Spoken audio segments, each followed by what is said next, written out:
Hello and thanks so much for joining us. I'm Carol Jenkins. The program is Black America, and my guest today, I am really excited, is Luvvie Ajayi Jones, referred to as a professional troublemaker. She is a 4-time and soon-to-be 5-time New York Times best-selling author, and she joins us today to talk about her latest book, Little Troublemaker Defends Her Name. Luvvie, welcome. Thank you so much for having me, Carol. I love this children's book that you've written. It's a little girl who learns how to defend herself on multiple levels. She was called out of her name. So talk to us about the story. She's Luvvie in the book. This is little Luvvie's story. And so many of us have grown up with names that people have made fun of, or we could never find on keychains, or that we just felt were too different because other people have made us feel like it's too different. So this book is dedicated to all of us who've never seen our names on keychains, all of us who we've looked at the teacher who's like, ooh, your name is hard. And in this story, little Luvvie starts her first day of school. And she introduces herself, she's super nervous, and a kid makes fun of her. She, of course, pops off because my girl got mouth, okay? That's what, she's the little troublemaker, she got mouth. What did she take after, right? I can't imagine who she took after. And her teacher hears her pop off in response to this boy, and she gets in trouble. So she's upset.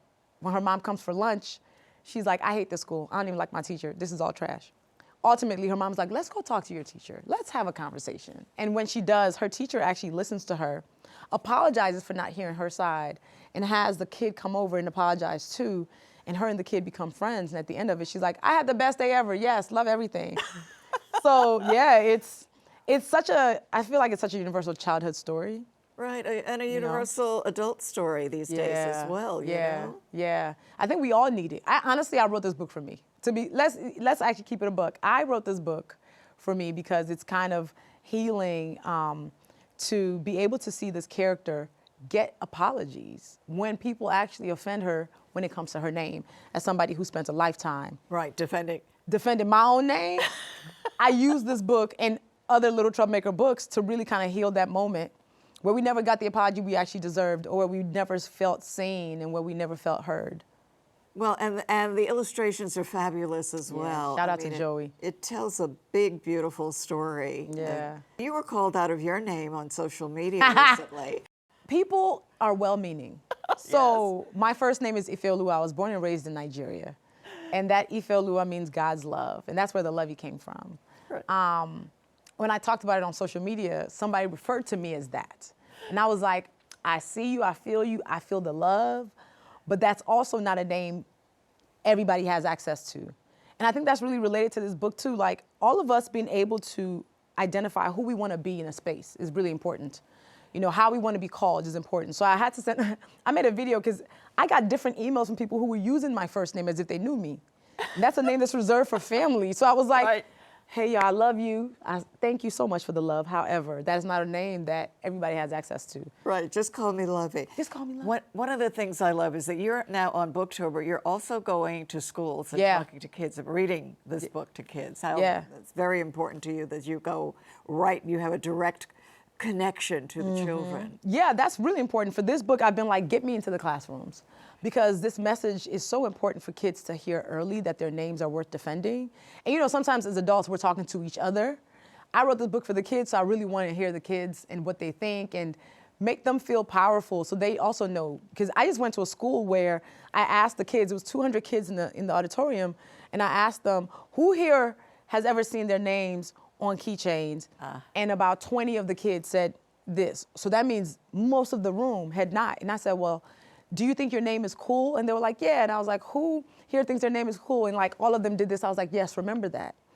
And because your name is cool and because your name is something amazing, people deserve to be corrected when they get it wrong, and you deserve to feel seen whenever you're walking into a room. To be seen, and also to have your own keychain, right? Are you in the keychain business? We are actually launching a website where we will be offering custom keychains. So now, to heal the childhood wound that so many of us had when we went to the Six Flags souvenir shop and turned around the thing and you're like, oh, I know Luvvie's not there, but I'm still gonna wish today.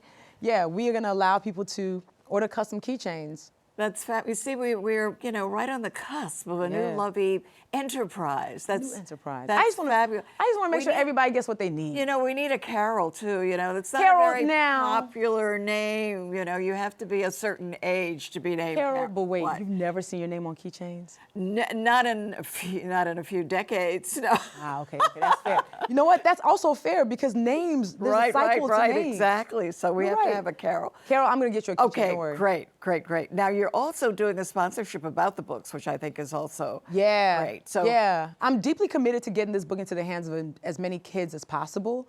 And I know, educators don't get paid anything. And I don't want it to cost them money. So I am rallying the troops. I'm rallying everybody to cover the costs of books into classrooms. So we're asking people to pledge.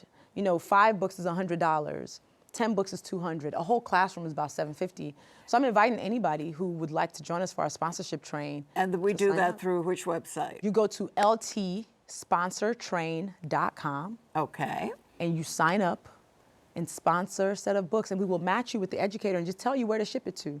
It's so easy. And so far, we've gotten 2,000 books shipped that are dropping this week in classrooms around the country. Excellent. Our goal is to do 10,000. So I am inviting everybody to join us in helping this dream come true without the teachers having to worry about cost. They will just see books show up at their doors. Right. Luvvie, you're such a good person. You're a big star. The reason I ask which website, because you have a few. And social media. I was listening to you last night. Congratulations on the Webby Award, for your podcast, which is really terrific. Now you have several podcasts. There is We're Solving the World's Problems. There's If You Want to Write a Book. There's, you call yourself. You say that your job is to critique the world, right? Yeah. So. But you also seem to be giving some answers, in addition to just criticizing. Yeah, no, I think, I think I'm working in a way that's purposeful. And it's less about even what I do, it's the why I do it. And I think I exist to give people the courage, the tools, the words to take bold action that can leave the room better than they found it. We're often talking about leaving the world better than we found it. The world feels big. That feels overwhelming. I'm like, just try to leave the room better than you found it. So I am somebody who, I want to enable that for people across the ways, right? Whether it's empowering them to, use their voice, or whether it's teaching people how to become successful authors, or whether it's shining a light on what's happening in the world that's not okay and finding ways for us to disrupt it. So I just think it's all part of my purpose work, I think. Yeah. Right. Well, we've got a clip from your TED Talk. Is that like the top? It's in the top, right? Yes, it's in the top 1% of TED Talks. And there are so many TED Talks. All right, let's play this clip and we'll talk on the other side. 10 million. Being yourself can be a revolutionary act. And in a world that wants us to whisper, I choose to yell.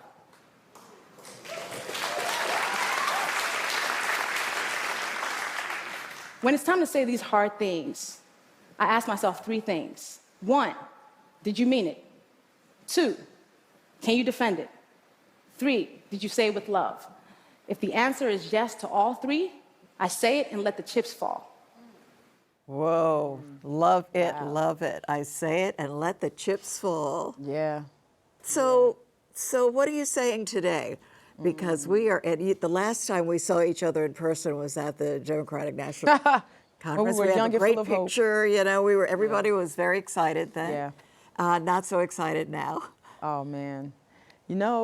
I think we are at a place in the world that is really kind of reflecting to us. Oh, we were cute, too. We were so cute. I love this rose. Carol, nice blue. Oh, we were cute. I said we were young and full of hope in that picture because literally, I think we find ourselves at a time, at a crossroads that speaks to all the ways in which we've left power behind. This is not a moment that just happened randomly. This feels like a divine timing, divine lesson of not honoring truth, not holding ourselves accountable and each other accountable to each other, and all the ways in which we have thought being good means just standing out the way. Now we are seeing worst case scenarios happen. We're seeing actual lives on the line.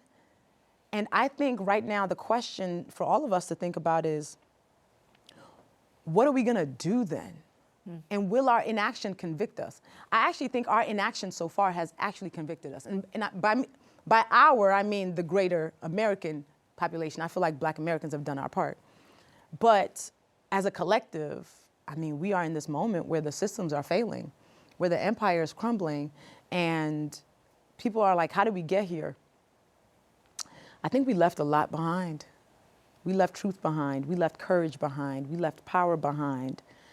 And then we left humanity behind too, like seeing each other in a real way. Social media has, of course, contributed to that, like ways in which we dehumanize each other every day.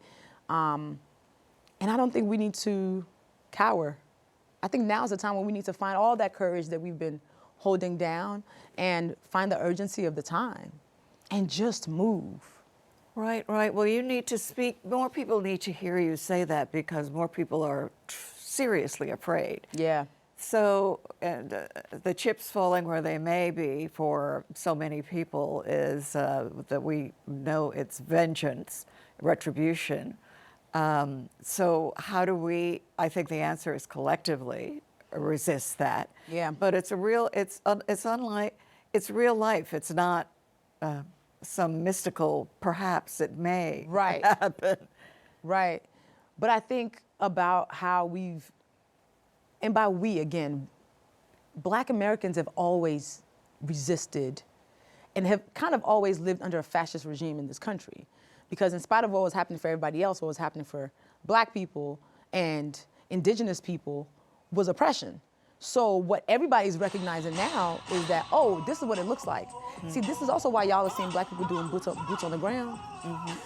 Not because we're not recognizing how important this moment is, but because our joy is a revolution.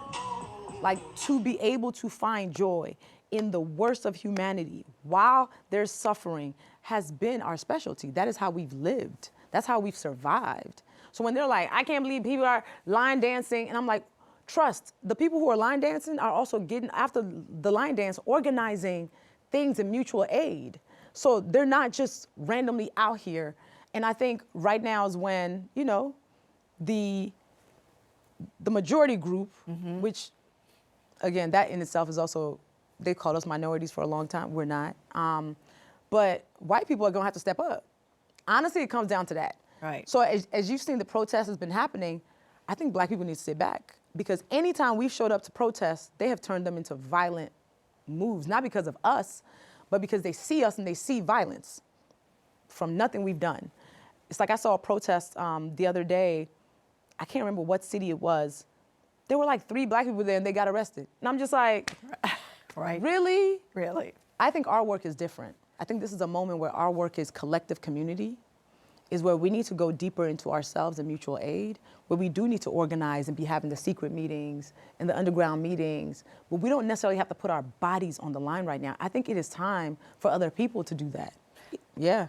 And especially for Black women. Oh my gosh, Black women, you know what? I got to a point in all of this where I said, I think I'm actually understanding why Kamala didn't win. And for me, I'm seeing the divine reason for it. I think the divine reason is, I think the empire has been overdue to crumble. The American empire that has denigrated so many people, where only the 1% has been able to thrive, has been overdue for crumbling. They say the average empire lasts 250 years. America's 250th year is what, 2026? Imagine if Kamala was at the helm when it happened. They would blame a Black woman for 400 years of dysfunction, put it on her back. Not just that, because we want to protect her, because we see she would represent us, we would also put this country on our back in a different way. It might have broken us.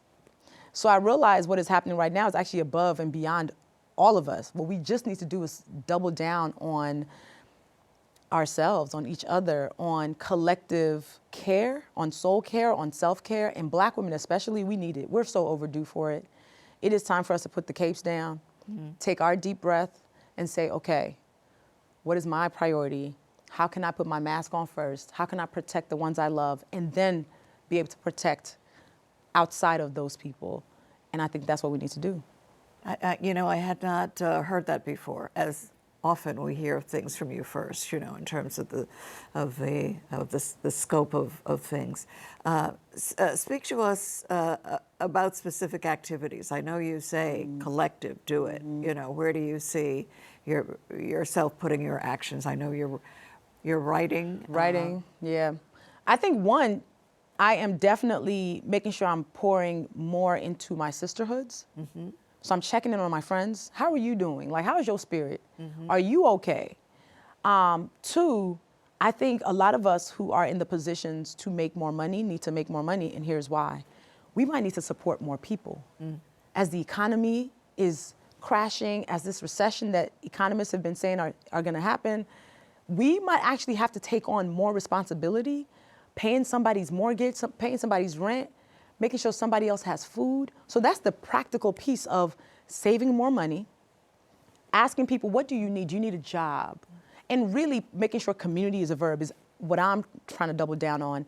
And then tapping in on actions like Angela Rye, and she's doing a State of the People tour. Right. Helping those type of efforts too, and amplifying the people who are also doing the work that can actually have collective impact. So all of us need to like double down on what will you do in this moment. It doesn't mean you're gonna do everything, but the things that you will do, be intentional about it and do deep work. We need deep work now, not just everybody doing 55,000 things.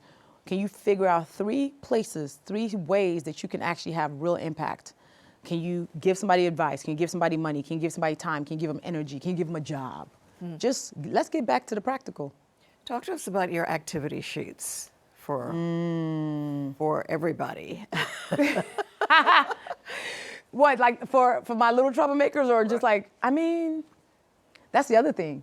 Pouring into the babies right now is important. Because as they're watching, this is a very specific moment in time where there's a lot to worry about, there's a lot to distract you. That's also kind of why like the book is really a joy moment for me, is because being able to, you know, say, hey, if they're happy, we can build them up to become the adults who can then also make sure that the world that we want to build can be built. So we're starting with these activity sheets, and I'm excited because the first one is the Explore Your Big Feelings sheet, which adults also need to explore their big feelings. We call it journaling. So kids, we're saying, if you get upset, if somebody hurts your feelings, write your big feelings down. If you're worried, right? If you're anxious about something, write them down. We call them the big feelings. So they have that sheet. Our names are worth celebrating because a lot of us are named after family members. And it's just good to know kind of who is tied to you, who and whose you are. So we want kids to do their family tree, grandparents, you know, parents, their siblings. If they want to do cousins, you can add them too because they're important to us. And then a word search, you know, things like jollof rice, because teaching the kids that there's this delicious dish that West Africa loves. Friends, classroom, school, Troublemaker. Yeah, I just wanted to really make sure the kids have stuff to do. Because again, parents is worried. I know. The parents need their version. I'm looking for my activity sheet. You know what? You might actually have me create an activity sheet for us. Yeah, no, definitely. You know what? Because that's the question that you get from everyone. What do I do? What do I do? And all of the things that you're advising, you know, to check in, to think deeply about yourself and your needs and other needs as they come forward. Go to therapy. Also is one you should add to your checklist. Everybody needs help right now. I mean, we need help in general. But especially right now, we need places to release some of this and do some movement work, whether it's dancing, boxing, whatever. We all gotta like tap in. So for all of us who wish that we were lovey and brave, who inspired you? Who created this? You know, how did you get to be lovey? I mean, I feel like God was like, you know, the world needs the spice. It was like, the world needs the spicy one. And I'm like, you know, I'm here. But I think who really kind of embedded the confidence in me growing up was my grandmother, Fumilayo Faloyin, who I dedicated Professional Troublemaker to, my second book. And she was a woman who was fierce, kind. I mean, but she will scold you in one hand and then make sure you've eaten in another.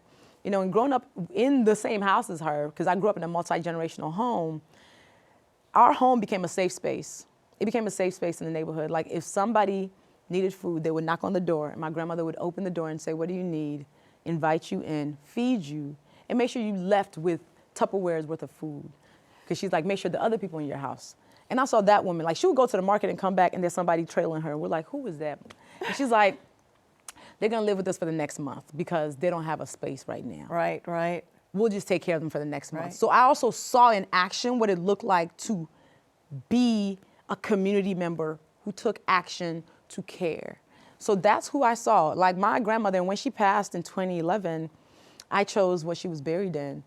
And when her funeral was happening, I looked around and it was thousands of people who had showed up just to say, job well done. Wow.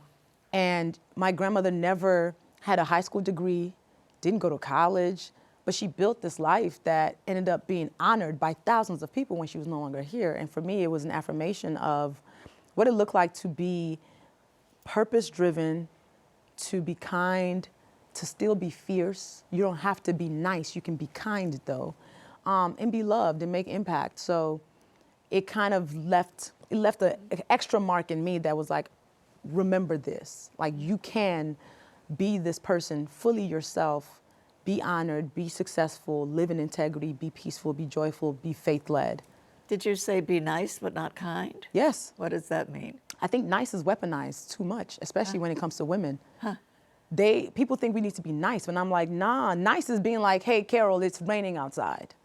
No, kind is what I want to be. It's me saying, hey, Carol, it's raining outside, here's an umbrella, right? Nice is nothing. Nice means, if somebody described somebody else as nice, it doesn't really tell you anything. Nice is saying chipper highs. The coworkers who are being microaggressive are nice to us. They're saying, hey, good morning. Meanwhile, they're in the meeting sabotaging you, but they're nice. They're not kind though. I would take kind every day over nice. In watching some of your online presence, in fact, when you were talking about so excited about the launch of the book, you showed your followers your shoes, what you were wearing. Talk to us about the things Luvvie loves. So, can we get a shot? Can you put your? I'm not going to put my boot up, but look at these. Those sparkling, and you said you have how many pair now? I am at about 250 pairs of shoes. You're a love of yours. Right? Yes, shoes are my love language. Yes. I got these at the Gucci store in Florence. So you could identify, each shoe has a history? Every shoe has a story. Literally, I got this on my honeymoon with my husband, and he actually is the one who convinced me to get these, because I was like, I don't know if I'll get them. And he was like, you should get those. And I was like, I bet. And every time I wear them, he's like, and you were not about to get those. And I was like, you right. When you right, you right. So we have the honeymoon shoes. That's great. That's great. I love style and fashion. Like, I like to coordinate. It's very millennial of me. If I'm wearing a shirt, my shoes will match, okay? My shoes will match. It is very much a millennial trait. But yeah, no, I've always loved shoes. I've always loved blazers. I am a fan of the color red. So I know, lipstick, red lipstick. That's my signature, is a red lip. Like, if you see me without a red lip, what happened, Luvvie? What happened? Who did it? Okay? So I always have on a red lip because for me, it's like a security blanket. I don't have to have nothing else on my face, but put my red lip on, I'm feeling good. And we understand, a little Luvvie has red lips too, you know? You know what's funny? There's a picture of me when I was 6 years old, and I'm wearing a red lip. At 6, like my 6th birthday, I'm standing there like this with a gold chain around my neck. I'm like, I've been this girl for a long time. So you say, if you don't see the red lipstick, ask what's wrong. Ask what's wrong. People have been like, you should try a nude lip, a pink lip. Pink? I'm a Delta too, so I can't. Okay, listen. So yeah, no, I'm a red lip girl. Right, and what else is in the Luvvie collection? Just as we're, as jewelry. We want to be, jewelry? Yes, I'm a big jewelry girl. Right. I gotta feel adorned. I just feel like it's important for us to glisten and glow in all ways. Skincare, whether it's jewelry, and it just makes me feel good. Right. Well, that's a part of one of the things that you help us all do is feel good, Try. In fact, I was telling you earlier that I was listening to one of your podcasts last night, and when I went to bed, I had a dream about you and your feeling good activities. I said, I'm hanging out with Luvvie. This is so cool. I woke up and I said, oh, shoot, but then Today we get See, the dream worked. get to hang out. And we hung out at the Women's Media Center years ago when you were 10 honored years ago. there. That was, yeah. 10 years ago, Carol. Like, I actually, know. I have pictures of you and I over the years at these critical events.